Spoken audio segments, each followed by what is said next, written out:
Assalamualaikum warahmatullahi wabarakatuh. Kami dari kelompok 8 mengangkat materi tentang kosmetik medik yang terdiri atas 5 anggota, yaitu saya sendiri Sri Lestari Ramadhani, kemudian ada teman saya Anggi Salsabila, yang kedua ada Friska Adelia, kemudian yang ketiga Makfira Ramadhani, dan yang keempat itu Nur Khafia. Nah, di kosmetik medik ini yang pertama itu ada pendahuluan, di mana definisi kosmetik itu dalam Peraturan Menteri Kesehatan RI nomor 220 tahun 1976 atau Federal Food, Drug dan Cosmetic Act USI tahun 1938 sangat dipisahkan antara kosmetik dengan obat. Tetapi karena dalam prakteknya keduanya sulit dipisahkan karena menjadi keinginan atau tuntutan umum, maka di tahun 1955 Profesor Lubowe mengusulkan istilah medikat kosmetik. Selanjutnya yaitu pengertian dari kosmetik medik ini sendiri. Kosmetik ini mengandung bahan termaksud kategori obat, sehingga tidak bisa diperjualbelikan secara bebas.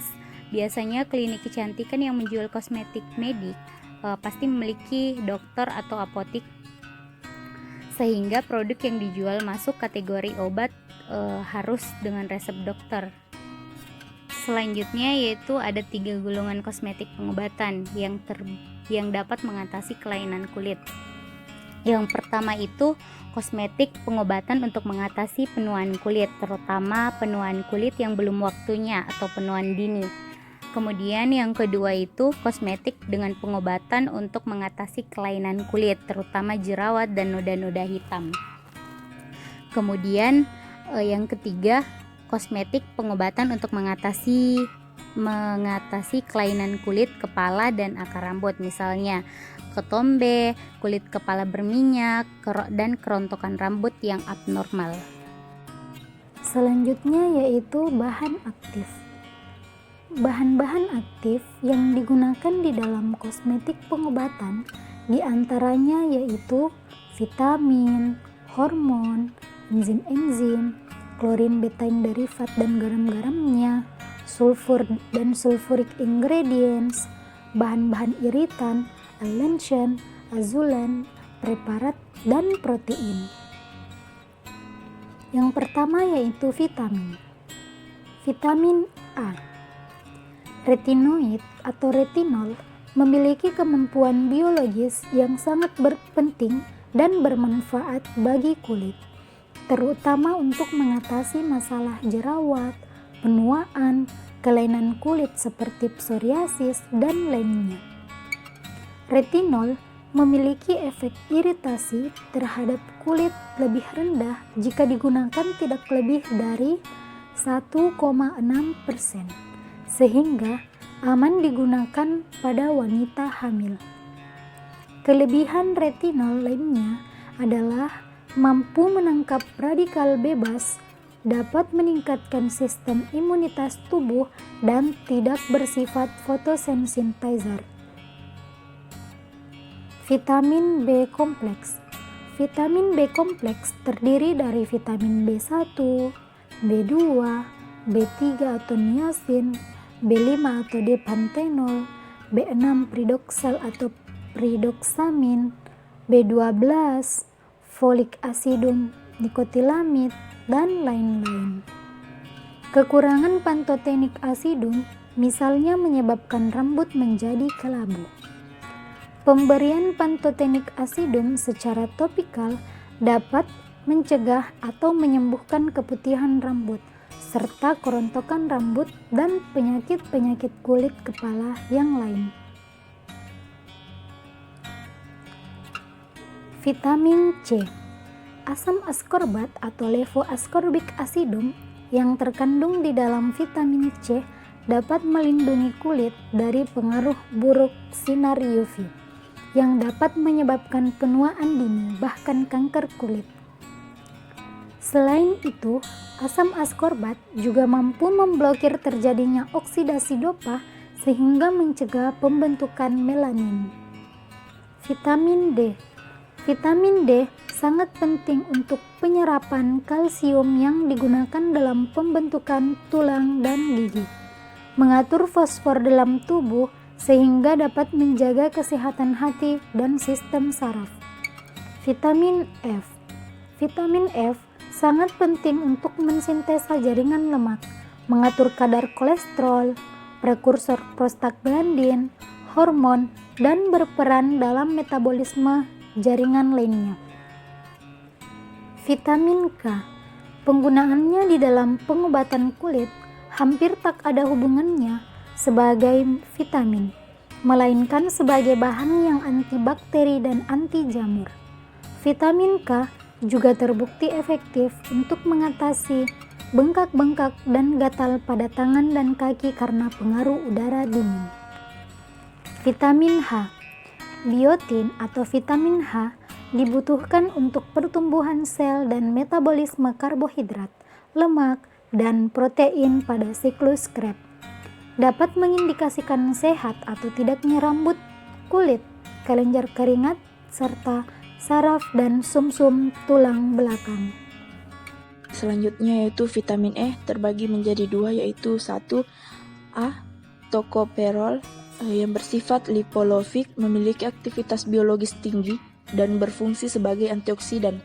Kemudian yang kedua D. Tocopherol yang memiliki aktivitas biologis yang kurang aktif. Penggunaan vitamin E itu sendiri dalam kosmetik diantaranya sebagai pelembab atau moisturizer dan sebagai agen antioksidan. Jika vitamin E dikonsumsi secara teratur, dapat mengurangi penuaan kulit akibat sinar matahari, mencegah pembentukan sel kanker kulit dan memperkuat sistem kekebalan tubuh. Selanjutnya hormon. Pada kebanyakan bagian kulit seperti kelenjar sebase dan keratin dipengaruhi oleh hormon seksual. Hormon estrogen juga dapat dipakai untuk menanggulangi jerawat menurut Tate 1950. Tapi perlu dosis sangat tinggi sehingga mengandung resiko terjadinya gangguan pada fungsi seksual, pada kulit maupun pada psikologi pemakai. Kemudian yang kedua enzim. Enzim itu sendiri berfungsi sebagai katalisator biokimia yang mempercepat reaksi-reaksi kimia yang terjadi di dalam sel-sel makhluk hidup. Enzim juga berperan dalam menentukan keefektifan bahan kompleks tertentu seperti ekstrak plasenta, tetapi jika digunakan secara murni dalam kosmetik sangat jarang sampai sekarang. Kemudian menurut Hanus paten Austia nomor 176948 tahun 1953 melaporkan bahwa pengobatan mingguan dengan ointment yang berisi klorin, betain, dan garam-garamnya dengan asam-asam organik atau anorganik atau senyawa serupa di dalam base yang dapat diserap oleh kulit telah menghasilkan perbaikan penampilan pada manusia dan memperbaiki simptom penuaan dini. Adalah berkat terpengaruhnya serabut-serabut syaraf pas ganglion dari sistem syaraf parasimpatis.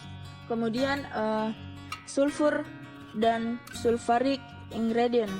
Di dalam kosmetik, sulfur koloidal digunakan dalam penggunaan jerawat, ketombe, dan seborrhea, tetapi sulfur tidak dapat senantiasa digunakan tanpa mengaplikasikannya, terutama di atas bidang kulit yang luas.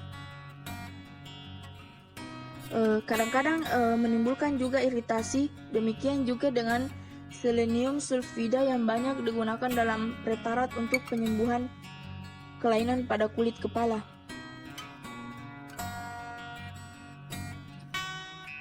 Kemudian adapun bahan-bahan iritan dalam kosmetik, penggunaan iritan dibatasi. Setiap iritasi senantiasa sedikit merusak jaringan, dan kosmetik biasanya dimaksudkan untuk mencegah atau menghilangkan efek buruk seperti itu. Oleh sebab itu, iritan sering digunakan di dalam lotion untuk rambut dan lotion rambut. Iritan dimaksud untuk merangsang aktivitas kulit dan kepala.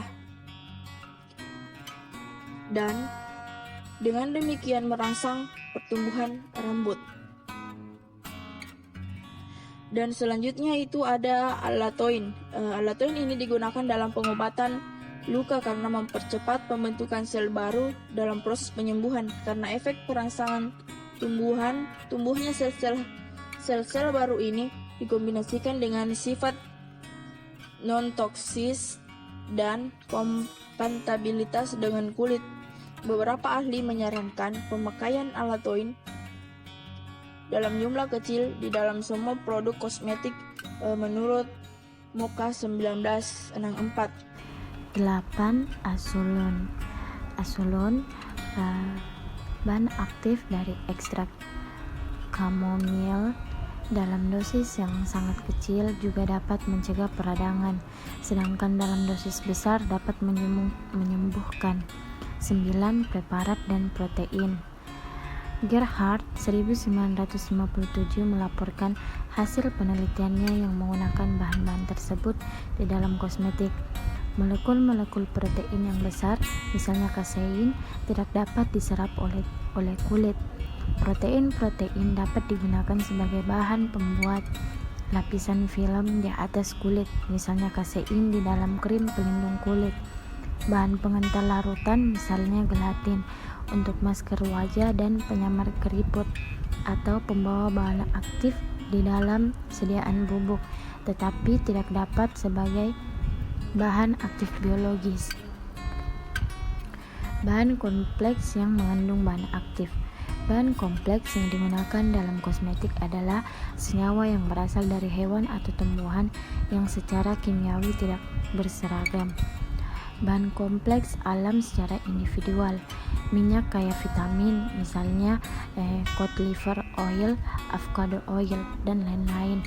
Yang kedua, plasenta dan ekstrak organ hewan. Di dalam plasenta terkandung vitamin A, C, E, dan berbagai vitamin kelompok B, vitamin B2, B12, folic acid, biotin, sejumlah asam-asam amino, enzim-enzim, dan senyawa-senyawa logam langka, misalnya magnesium, silisium, mangan, dan lain-lain.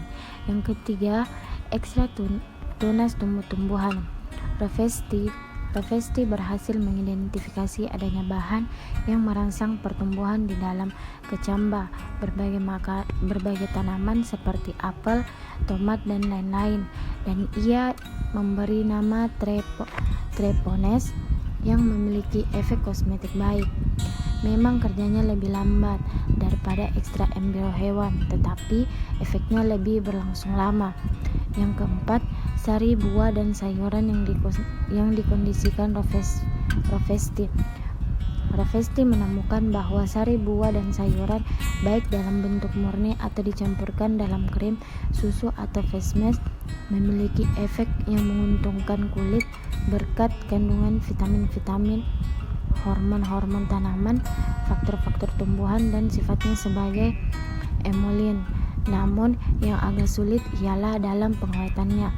Yang kelima, royal jelly, makanan ratu lebah, mendapat perhatian karena pertumbuhan dan kesehatan luar biasa yang ditimbulkannya pada ratu lebah yang semasa larva sama dengan larva lebah pekerja.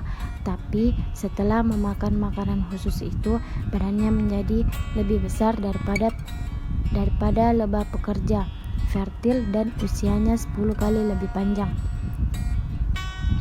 Yang terakhir ialah ekstrak tanaman. Sejumlah ekstrak tanaman nampaknya efektif juga berkat kandungan vitaminnya, misalnya ekstrak tanaman jelatan yang kaya vitamin A, ekstrak wortel dengan vitamin A, C, dan D, dan karena kandungan senyawa sulfur, misalnya bawang.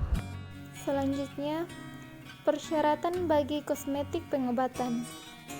Preparat kosmetik yang berisikan bahan aktif farmakologis biasanya tidak mengandung lebih dari 5% bahan aktif tersebut. Berapapun sifat-sifat dan daya guna dari preparat itu tidak hanya ditentukan oleh bahan aktif yang 5% itu saja, tetapi juga oleh bahan dasar pembawanya yang berjumlah 95%. maka bahan dasar itu pun harus memenuhi beberapa persyaratan. Di antaranya, yang pertama, harus sepenuhnya compatible dengan kulit dan aspeknya. Yang kedua, bahan dasar itu harus bisa melarutkan bahan aktif. Yang ketiga, bahan dasar yang memungkinkan bahan aktif tetap efektif selama mungkin. Yang keempat, membantu penetrasi bahan aktif sehingga bisa mencapai lapisan kulit yang diinginkan. Yang kelima, dari sudut pandang konsumen, bahan dasar itu harus semenarik mungkin, tidak berwarna gelap, dan tidak memiliki bau yang tidak sedap. Nah, selanjutnya preparat khusus. Ada beberapa preparat khusus yang ada di kosmetik medik. Yang pertama, preparat untuk perbaikan kulit menua. Misalnya, krim anti keriput, krim hormon dan plasenta. Yang kedua, preparat untuk merawat kulit yang kering dan bersisik. Misalnya vitamin A dan karoten. Yang ketiga, preparat untuk pengobatan jerawat dan hiperpigmentasi. Misalnya krim. Terima kasih teman-teman telah menyaksikan presentasi dari kami. Semoga bermanfaat untuk kita semua. Jika ada pertanyaan, silahkan komen di kolom komentar. Wassalamualaikum warahmatullahi wabarakatuh.